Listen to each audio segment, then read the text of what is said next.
The Lion, the Witch and the Wardrobe score is pretty sweet. It pushes all the right emotional buttons and it creates a sound world for Narnia to sit in. There's one cue though that stands out to me. It's called The Wardrobe. This cue is a great example of musical storytelling. The scene the music's in has no dialogue, so the music sort of becomes the dialogue and lets the audience know what Lucy's thinking in her head.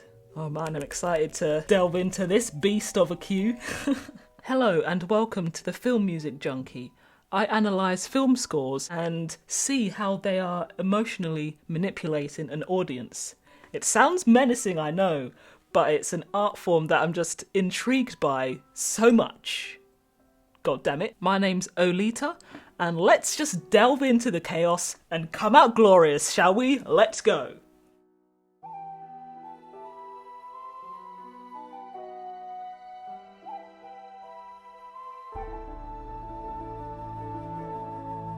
This cue of music is heard in the scene where Lucy first discovers Narnia. Before we parkour into the music though, there's two quick concepts we need to go over. Having an understanding of these concepts, mate, will help us understand some of the compositional choices made, alright? The concept of moral universalism is touched upon in the film. It's the idea that there's moral absolutes that transcend people's differences. It is the idea that there is a moral code that determines what is right and wrong. This moral code applies to everyone. In the context of The Lion, the Witch and the Wardrobe, Aslan says, "There is a deep magic more powerful than any of us. It defines right from wrong.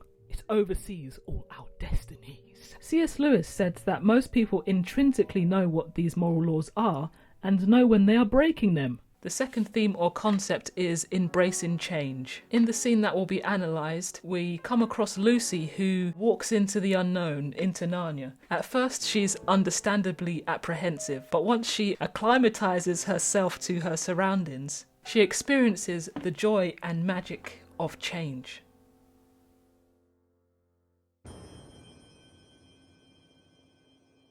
At the start of the scene, Lucy locks eyes with the wardrobe, which is under a big old white sheet. The music here represents her curiosity, and it's also creating tension and building up to the reveal of the wardrobe. There is a single bass drum hit, and this sounds like energy dispersing, like it has the effect of focusing the audience's attention on the wardrobe, just like Lucy is. The bass drum hit marks the inciting incident of the film, Lucy discovering Narnia. We have a high string harmonic which represents her absolute focus on the wardrobe. It's like the harmonic is her piercing gaze. Under this we have violins doing trills between F sharp and A. The oscillation between these two notes adds tension and friction to the magic building up in the air. We also hear some harp plucks. I think they're harmonic harp plucks, and they have quite a hypnotic feel. It's sort of like she's being pulled towards the wardrobe by her own curiosity, or by Aslan, or a bit of both. The range where these notes and textures are placed also supports the scene. The music is in a mid to high register, which makes it feel more cerebral. Is that the way you say it? Cerebral? I'm thinking of Cerebro from X-Men, but makes it more focused up and in the brain. Yeah, there's no dialogue in this scene, so the music is acting as Lucy's thoughts and feelings. Having no low foundational notes in the texture keeps the audience in like a suspended emotional reality. That sounded wanky. This induces the feelings of anticipation. What's going to happen next? Tell me right now! The music at this point is not giving too much harmonic information away, because if you suddenly move to a different chord or anything, that will change the mood and expectation of the scene. Even though we are in F sharp minor, the fifth of chord, which is C sharp, is omitted. Having no fifth of the chord here creates a slight harmonic instability, not big, but enough to make you feel like, where is this going to go? When the wardrobe is revealed, this is where we hear Aslan's theme. The melody uses the Lydian mode, which sounds like this. The Lydian mode in D has that G sharp in it. This G sharp is used as an appoggiatura and it resolves upwards. This tension and release in an upwards motion creates this feeling of hope. The scalic nature of the theme and then that intervallic jump feels like it's reaching towards something. I think that thing is Aslan. There is a wooden flute, or I think it's an Irish flute, playing the melody here. This instrument has a mythical, ancient, of the earth quality to it. It reminds me of the ancient Greek god Pan, who created panpipes out of a nymph who was made out of reeds. I would also argue that the breath that you can hear in the instrument has this echo to the past type of feel to it as well. The oldest known instruments are actually flutes made out of bones, and having a flute play resembles how old Narnia is and how old Aslan is. We also have strings in the texture. I think they have their mutes on, I'm not sure 100% though. But let's just talk about string mutes for a sec. String mutes dampen the high frequency vibrations when a note is played on a string instrument. It makes it sound less brilliant or harsh. There's a shift in sound quality. It's either muted string section or they're just playing quietly, but this quieter sound makes it feel like the theme is coming from behind the wardrobe.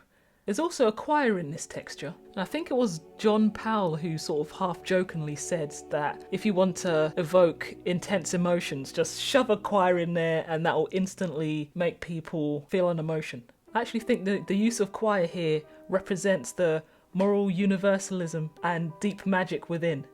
Let me explain why I think it is. I'm excited to explain why. Singing together is one of the quickest ways to get a group of people connected. In an article by the Greater Good magazine online, it says, listening to music and singing together has been shown in several studies to directly impact neural chemicals in the brain, many of which play a role in closeness and connection. Ooh.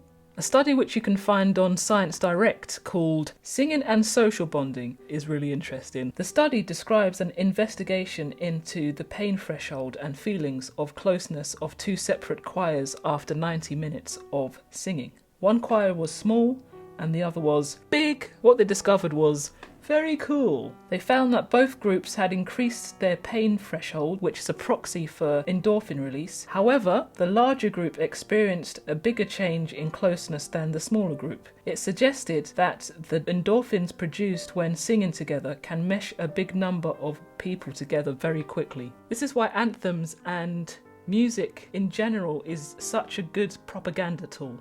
I mean, have you heard the Soviet Union national anthem? It's brilliant. Go and have a listen to it and don't tell me that you don't feel great after listening to it. The use of choir in the texture here has that feeling of closeness effect created through people singing together. This is similar to the idea that there is a moral code that connects human beings at an intrinsic level. The texture, as we can see, is pretty wide. However, let's not forget that this bit of music is not played loudly at all. It's quiet but firm. This texture makes me think of Aslan's breath, because he has that ability to breathe people from stone back into life again. The three chords that support this theme are all in root position. Root position chords are the most solid sounding when it comes to the different ways you can voice a chord, i.e. chord inversions. There's a feeling of certainty about them. This ties into Aslan's grandeur and all the omnis. The chords are F sharp minor, D major, and then B major. The last chord, B major, has that major third in there, which has that uplifting quality. If you had B minor at the end there, mate, that would sound menacing as hell. And I think it would completely change the rest of the film, to be honest. One note can make a huge difference on how an audience interprets a film scene. This bit of music is heard when Lucy looks around and it's like, oh, I'm in Narnia now. Harry Gregson-Williams, who's the composer for this score, said that he wanted this theme, which is one of Narnia's themes, to have a feeling of time gone by, as in Narnia existed way before Lucy discovered it. He took some inspiration from Irish and Scottish traditional music to give it that historical feel. He didn't want it to sound too folky, so he just took some elements from it. The use of the Lydian mode in this theme, though, does put it apart from folk music, which favours other modes. This gives the theme a sense of time gone by, whilst also giving Narnia an otherworldly sound. Even though this is one of Narnia's themes, I do believe it's also sort of Lucy's as well. I think this because it's reflecting how she's feeling. The melody's rising and then it's going back down again, and that sort of represents her disbelief in her being in Narnia. The range of where the melody is also quite high, and this represents her heightened awareness of her surroundings. The harmony here is pretty distinctive. The chord progression is D major to A minor second inversion, and then to F major to E minor. If we're talking diatonic music, you usually have D major and then you'd go to A major. But here, he goes to A minor. So already there's this new sound. And let's not forget that this A minor chord is in second inversion, so it feels anticipatory. It feels like it needs to go somewhere else. This momentary tension adds to the hesitation and anticipation that Lucy's feeling. Using these chords creates a harmonic language for Narnia as well. It's a really good way of making a distinction between the real world and Narnia. The instrumental combinations and string techniques used resemble the snowy terrain. It also captures Lucy's astonishment. Starting from the lowest note, there are harp and piano arpeggiations establishing the chordal information. The chord inversions on beat 2 and 3 give it a slow waltz feel. The clarinet doubles the top note, creating a really smooth sound. This resembles the delicate snow Lucy's walking on.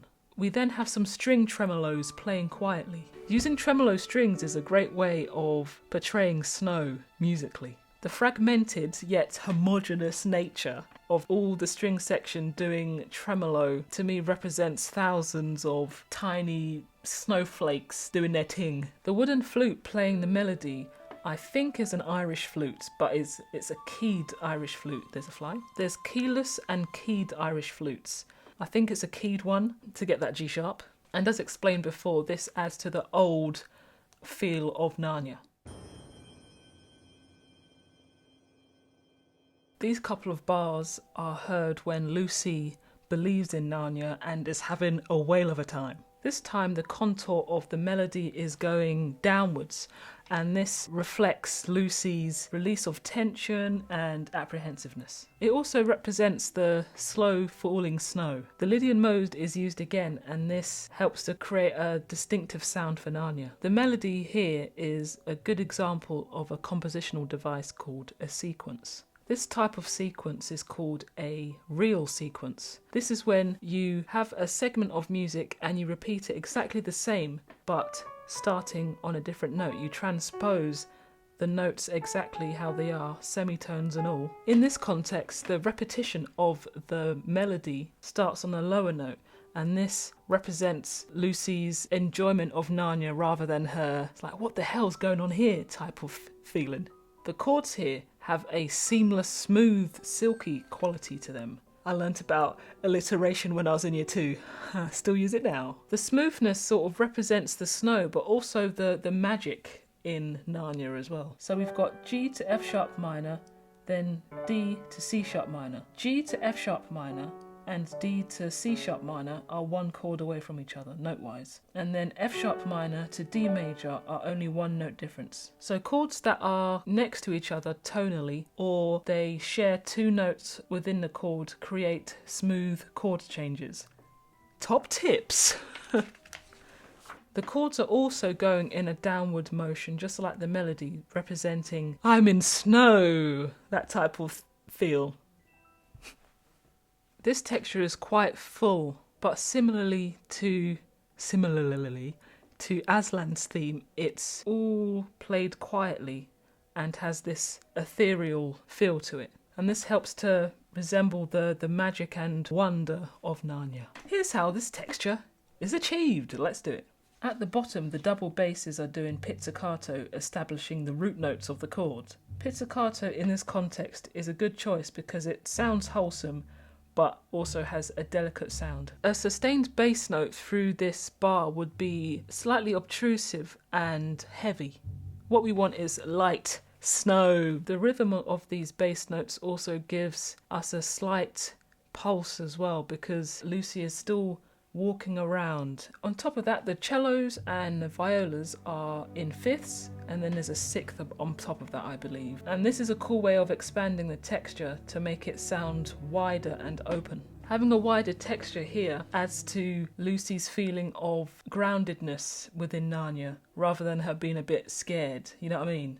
Having the harp doing some rhythmic stuff, I can't tell exactly what it's doing, but that helps to continue the idea of falling snow, because the rest of the texture is quite legato and smooth. Having sustained choir chords adds an angelic quality to the music. The sopranos and altos momentarily follow the melody. The sopranos then have an octave jump. This opens up the texture even more and heightens the feelings of wonder and beauty. The violins follow the melody, and then they sort of fuck off and have their own counter melody. This again opens up the texture and elevates the feelings of wonder and, I don't know, divinity. I keep talking about smoothness in this bit of the music, but there's one more way in which that's created, and that's the momentary blend of notes that are close to each other. Some of the notes in the choir don't follow the melody line, and this creates momentary clashes within the parts. This harmonic blur creates a slight crossfading effect,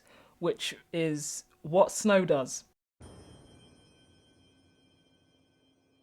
So just from looking at those few bars of music, there's so much information being given to the audience unconsciously using music. I hope you learnt something from it, even if it was just that I'm a big old nerd. That's it for today. Don't forget to dance, you know what I mean? Get some dance moves going. Until next time, see ya. Join in. Ooh, I'm gonna give it to you. Ooh. Oi, thank you very much, and take care for now.